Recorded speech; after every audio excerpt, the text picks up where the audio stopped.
국민의힘 경선 버스에 8자리만이 남게 됐습니다. 이제 정말 물러설 수 없는 경쟁이 시작됐는데요. 오늘 뉴스 1번지 1번지 현장에서는 국민의힘 수석 대변인을 맡고 있는 허은하 의원과 자세한 얘기 나눠보도록 하겠습니다. 어서 오세요. 안녕하세요. 반갑습니다. 1차 컷오프 결과 나왔는데요. 네. 어떻게 보셨는지 궁금합니다.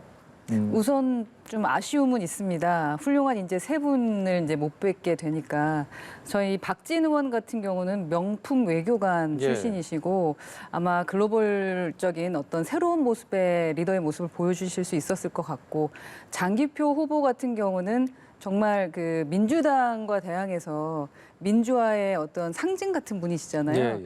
그래서 토론하다 보면은 아주 재미있는 이야기들이 많이 나올 거라고 기대를 했었고, 그리고 또 우리 장성민 네. 후보 같은 경우는 또 호남의 어떤 구애를 할 때 좀 아주 큰 표를 얻게 되는데 역할을 하시지 않을까 하는 생각을 했는데 아쉬운 세 분과는 이제 작별을 해야 되는 그런 점이 조금 아쉽다라는 생각이고요. 다만 8분도 만만치 않지 않습니까? 예. 훌륭한 8분이신데 저는 어벤져스라고 말씀을 드립니다. 어벤져스 8분 같은 경우 뭐 배트맨하고 뭐 사람 다 친하진 않잖아요. 네. 예, 친한 그룹도 있지만 친하지 않아도 함께 타노스를 이기기 위해서 싸워갔던 그 영웅들처럼 이 8분이 이제 토론과 2차 경선에서 어떤 식으로 뛰면서 국민들에게 기쁨을 주실 수 있을지를 기대하도록 하겠습니다.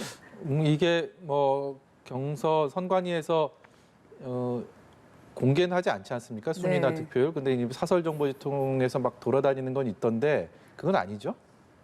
예, 전 아닌 것 같습니다. 제가 사실 못 봤고 저희한테는 비밀을 아주 확실하게 지키시더라고요. 아, 허은하 의원도 모르십니까? 네, 저도 모릅니다. 알고 싶으실 텐데 순위라던가 퍼센테이지 전혀 모르고 있고요. 8분이 합격했다 정도만 알고 있어서 선관위가 이번엔 확실하게 보안 유지를 하고 입단속을 했다. 근데 그게 공직선거법 108조에 어긋나기 때문에 그렇죠. 말씀을 하시면 또 이제 큰일 나기 때문에 네. 말씀 안 하신 게 아닌가 하는 생각도 듭니다. 예, 좀 아쉽다라는 얘기를 하시는 분들도 있는데 그게 어떤 이유냐면 경선이 말씀하신 것처럼 이렇게 굵직굵직한 후보들이 나섰는데 그래도 아직 흥행과는 조금 거리가 있다 이런 얘기하시는 분도 있는 것 같아요. 흥행이 아주 잘 되고 있다. 아, 그렇습니까? 저희 평가는 좀 그런데 뭐 보셨겠지만 국민 면접 같은 경우는 2차례 했던 거 보면은 20만 회가 넘었고 예. 많은 분들이 관심을 가지고 있고 또 짤이라고 하잖아요. 예, 짤들이 예. 많이 돌고 특히 2030 세대가 상당히 많은 관심을 보이고 있어서 저희로는 상당히 기대가 큽니다. 자, 알겠습니다. 앞으로도 더 흥행을 하고 국민들에게 많은 주목을 받았으면 하는 마음을 가져보고요. 네. 다른 얘기 좀 해보겠습니다. 이 윤석열 전 총장, 윤석열 후보 고발 사주 의혹, 제가 조금 흥행과 거리가 멀지 않느냐라는 얘기를 한 것도 사실 이것을 좀 염두한 질문이었습니다. 워낙 이것이 정치권의 뜨거운 관심사고 여야의 공방이 치열하기 때문에 네. 여기에 대해서 허은하 의원께서는 어떻게 보고 계십니까? 우선은 뭐 이준석 대표도 말했지만 백신을 맞아야 된다. 우선은 저희끼리 있을 때 어떠한 것들이 터지고 그걸 어떻게 해결해 나가는지에 대한 것들을 국민들 보시고 판단할 거고요. 뭐 사주라고 하지만 저희는 이거는 뭐 윤지호 사건처럼 그냥 가볍게 생각하는 부분도 있고 또 심각하게 생각하는 부분은 공명선거 추진단 우리 김재원 최고위원이 이제 이끌게 되지 않았습니까? 예, 그리고 각각의 팀들도 구성이 됐으니까 그 안에서 차근차근 국민들이 궁금해하지 않으시게 그 부분도 풀어갈 것이고 꼭 또 윤석열 후보만을 위해서 만들어진 공명선거 추진단이 아니기 때문에 또 다른 네거티브 대응은 어떻게 하고 법적 조치는 어떻게 해야 될지를 궁금해하지 않으시게는 소통을 많이 하실 것 같습니다. 이 의혹 처음 제기됐을 때는 국민의힘 자체적인 진상조사도 하겠다라는 얘기가 나왔었는데 지금은 좀 어떤 상황입니까? 지금 김재원 그러니까 단장님은 뭐 웬만큼 조사를 했다라고 언론에서 말씀을 하셨다고 하는데 예. 오늘 아침까지 제가 대표님과 함께 있었는데 대표님은 보고를 아직 못 받으셨다고 해요. 그래서 지금은 지방에 계시기 때문에 아마 올라오시면은 보고를 받게 되지 않을까 1차 보고를 받으실 것 같습니다. 이준석 대표는 이제 보고를 받고 거기에 대해서 이제 진상조사가 어떻게 됐는지를 분명히 보겠지만 네. 이 고발장이 어떻게 활용이 됐느냐 이 의혹에 대해서 김기현 원내대표 얘기가 네. 정당한 야당의 직무활동 범위에 속한다 뭐 이런 얘기를 하면서 문제될 게 없다. 이런 얘기를 하니까 이게 태세가 좀 전환된 건가? 진상조사 제대로 하겠다 해서 이거는 뭐 정당한 활동이었다. 이렇게 변한 건가? 이런 생각도 드는데요. 진상조사는 제대로 하고요. 다만 김기현 원내대표님께서 말씀하셨던 내용은 어떤 거냐면은 저희는 많은 제보를 받아야 된다는 얘기입니다. 그 제보를 받아서 그거를 고발하고 그래서 벌을 받았잖아요. 예, 예. 이건 아주 칭찬해줄 일이다. 표창장을 받을 일이다. 그 얘기를 하신 겁니다. 국정원 정치 공작이다라고 주장을 하고 있고요. 오늘 뭐 정보위 소속 국민의힘 의원들은 국정원 항의 방문해서 박지원 원장 면담 요청까지 하고 했던 모습들 전해 들었는데 네. 일부에서는 이거 좀 이 상황을 좀 타개하기 위한 프레임을 짰다. 국면 전환을 위한 시도다. 이렇게 좀 보는 시선도 있는 것 같아요. 그러니까 처음부터 잘못된 프레임으로 저희에게 공격을 하신 것 같고요. 처음부터. 네. 저희는 이제 의구심이 있고 의혹이 되는 부분.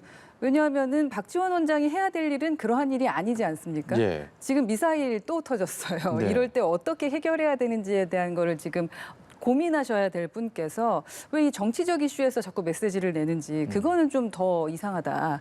그래서 저희도 이제 논평을 좀 세게 내고 있습니다. 알겠습니다. 네. 국민의힘 지지층 유권자들이 2명의 현재 강력한 후보의 싸움을 우려합니다. 네. 이번 관련된 의혹들이 제기되면서 실제로 윤석열 후보 캠프 측 목소리 그리고 홍준표 후보의 목소리가 대척점에 서면서 이거 감정 싸움이 격해지는 거 아니냐. 네. 이것이 혹시 국민의힘 경선에 좀 악영향을 미치는 거 아닌가 이런 우려도 하는 것 같은데요. 여기에 대한 견해는 어떻습니까? 경계선을 잘 지키시면서 티격태격 하실 거라고 저는 생각합니다. 왜냐하면 지금 경선을 하는데 1, 2 그리고 예. 표 차이도 별로 안 된다고 지지율이 하는데 워낙 네, 지금 뭐 1등하다, 2등하다 이렇게 그렇죠. 하고 있기 때문에 서로 티격태격 안 하면 그 이상한 거죠. 다만 둘 다 선수들이시기 때문에 국민들이 너무나 눈살 찌푸릴 정도까지는 안 가실 거라는 믿음이 있고 그 경계 안에서 잘 싸우실 거라고 생각합니다. 네. 알겠습니다. 최재형 후보도 8명의 네. 예비 후보에 이제 이름을 올린 상황인데 어제 저녁 때 갑작스럽게 캠프를 해체하겠다 이런 선언을 했습니다. 본인 스스로에 대한 탓을 하기도 했지만 현실 정치 그리고 기성 정치인에 대한 실망감도 좀 느껴지던데요. 어떻게 보셨습니까? 이제 드디어 최재형만의 색을 내기 시작하는 게 아닐까라는 기대도 좀 하게 되는 것 같아요. 뭐 저희 당대표 같은 경우도 사실은 3명 갖고 선거 치러서 당대표가 됐고 그리고 지금 홍준표 전 대표도 지금 1위, 2위 하고 계시는데 실무형으로 소규모 캠프 하고 캠프가 계시잖아요. 굉장히 작죠. 예, 각각의 색을 내는 것에 이제 나도 원래 최재형 색대로 해야겠다라는 결정을 하신 게 아닌가 싶습니다. 워낙에 사람이 좋은 분이시다 보니까 그리고 경청하고 이 얘기 저 얘기 듣다 보니 한 방향으로 가기가 어렵다는 생각을 하신 것은 아닌지 그래서 괜찮은 상품을 좀 더 드러내기 위해 이제는 내가 벗어보겠다라는 그런 도전을 했다고 생각합니다. 특정 후보에 대한 이렇게 마음을 실어서 얘기할 수 없는 지금 네, 그렇습니다. 위치에 계신 허은하 의원인데 말씀을 죄송합니다. 쫙 들어보니까 네. 그래도 굉장히 공평하게 이렇게 말씀을 주시는 것 같습니다. 감사합니다. 오늘 국민의힘 초선 모임에서 이준석 대표가 오전에 강의를 했습니다. 여기서 냉정하게 말하면 내일 대통령 선거 할 경우 내일 선거할 경우 국민의힘은 민주당에 질 것 같다, 진다 이런 진단을 했습니다. 현장에서 들으셨죠? 네. 어떻게 보셨습니까? 그러니까 이번엔 녹록하게 볼 만한 선거는 아니다라는 이제 말씀을 하셨고 그래서 승리를 하기 위해서 그러니까 지속적으로 여론조사를 보시고 통계치를 보다 보니 특히 우리의 표밭이라고 하는 곳에서도 약간의 불리함이 보이기 시작을 한 것 같고 그러다 보니 2030 세대가 우리를 지지해주지 않으면 이번 선거는 정말로 어려울 수도 있을 것 같다라는 생각을 확실하게 하고 계신 것 같아요. 그래서 그런 차원에서 말씀을 하신 거고 그렇다면 2030 세대를 끌고 가기 위해서 우리가 어떠한 정책들을 내놔야 되고 어떠한 전략으로 가야 되는지 그 부분에 대한 걸 아주 자세하게 얘기를 해주셨습니다. 어떤 전략, 어떤 정책들을 하실 계획이십니까? 우선은 그 2030 세대 같은 경우는 그러니까 저 때만 해도 교육열이 조금 높았죠. 그러나 우리 또 선배님들은 또 다른 경우들이 있잖아요. 근데 우리 후배들은 정말로 수준이 높다라는 겁니다. 그래서 세대 차이가 상당히 많이 나지 않습니까? 그들은 스스로 참여하기를 원한다는 거죠. 원래 나는 외면됐다라고 생각했는데 이 정치판에서도 나의 의견을 들어주는구나라는 것을 느끼면 나도 투표하면서 의견들을 제시하기 때문에 우선 판을 깔아줘야 된다. 그리고 본인들의 의견이 얼마나 소중한지를 얘기해줘야 된다. 예를 들면 뭐 저희 대변인도 그렇고 정책들도 직접 예. 받았잖아요. 그 정책들이 정말 대선 후보들이 활용할 때 그리고 이제 광고 얘기도 했는데 광고들도 내가 제시한 광고가 정말 TV에 나오네. 그리고 내가 얘기했던 것을 대선 주자가 정말 실행하네. 뭐 이런 부분들을 보면 본인들의 참여율이 더 높아질 거다. 그래서 청년들이 주인공이라고 느낄 수 있도록 하는 것이 중요하고 그렇게 하려면 말만 하면 안 된다. 예. 그래서 각각의 정책들을 가지고 싸워줬으면 좋겠다라는 말씀하셨어요. 저 같은 경우는 지금 e스포츠 관련된 거 많이 하고 있거든요. 뭐 어른들은 어떻게 생각하실지 모르지만 제가 10대들한테 인기가 많습니다. 네. 예, 그 셧다운제 폐지 운동하고 그 법안도 통과시키는데 지금 거의 9분응선 넘었거든요. 예, 예. 그러다 보니까 10대나 20대 분들이 관심이 많거든요. 그래서 또한 e스포츠계에 대해서도 제가 많은 법안들을 좀 내고 있는데 그렇게 2030들이 관심 있을 만한 곳에 대해서 좀 접근하고 그들을 위해서 행동하는 모습을 보여줬으면 좋겠다. 예. 그렇지 않으면 우리 힘들 수도 있다.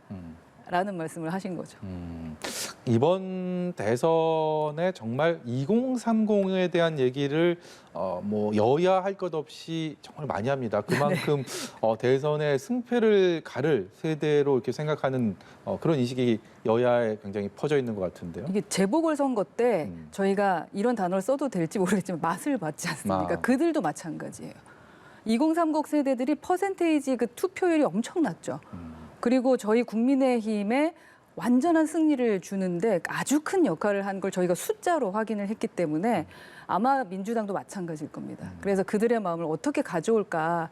근데 만만치 않다. 옛날처럼 뭐 구두 사주고 뭐 고무신 사주고 이렇게 뭐 떡 사주고 예, 이래가지고 예. 될 수 있는 분들은 아니다. 네. 앞으로 내가 고기 잡는 법 가르쳐주고 내가 고기를 잡을 수 있는 바다가 있는 걸 보여달라라는 미래를 확실하게 제시하기를 바라는 분들이기 때문에 그분들이 이제 앞으로 어떻게 하느냐가 정말 중요할 것 같고 그래서 후보들도 그 2030 세대의 마음을 어떻게 잡을까에 대한 마케팅을 확실하게 하고 계신 것 같습니다. 그런 마음을 사기 위해서는 이제 뭐 여러 가지 면들이 필요하겠지만 그래도 정말 좋은 후보가 그렇죠. 뽑혀야 되지 않겠습니까? 그러기 그렇죠. 위해서 이제 다음 달 8일까지 지금 8명에서 이제 4명으로 압축을 하게 되는데 텔레비전 토론회가 6차례 네. 예정이 돼 있습니다. 아무래도 코로나 비대면 시기이기 때문에 네. 이 텔레비전 토론회에 대한 중요성 뭐 간과할 수가 없을 텐데 시청자 여러분, 유권자 여러분들이 어디에 좀 관심을 갖고 초점을 두고 국민의힘 후보들의 TV 토론회를 봐야 되는지 한 말씀 해주시죠. 당장 내일부터 이제 TV 토론이 시작이 되는데요. 우선 8분이다 보니까 각각의 색을 내기 위해서 좀 노력을 하는 게 있습니다. 국민 여러분께서 그분들 한 분 한 분을 아시는 게 중요하니까요. 사실은 말씀하셨던 것처럼 면접도 10분 보고 사람을 알기는 어렵습니다. 네. 그리고 1차 토론, 2차 토론 보면서 이 사람의 정책이 진짜 실행 가능하네. 라는 거 좀 꼭 확인해 주셨으면 좋겠고 특히 이 태도 부분도 꼭 봐주시기 바랍니다. 국민과 함께 소통하고 국민과 함께 만들어 나가는 대한민국을 해야지 혼자만의 생각으로 나만 옳다 하는 리더와 더 이상 우린 살 수 없습니다. 그러니까 그러한 태도 부분도 한번 봐주시고요. 얼마나 또 말한 만큼 실행하는지 실천하는 사람인지 들어가 보시면은 여러 가지 또 기사도 볼 수 있고 또 뭐 블로그 활동들도 하시잖아요. 그런 것도 한번 확인해 보셨으면 좋겠다. 그래서 적극적으로 참여하는 모습으로 여러분께서 진짜 괜찮은 리더를 뽑아주시기를 저는 간곡히 호소하고 싶습니다. 네. 네. 국민의힘 수석 대변인 허은하 의원이었습니다. 오늘 말씀 고맙습니다. 감사합니다.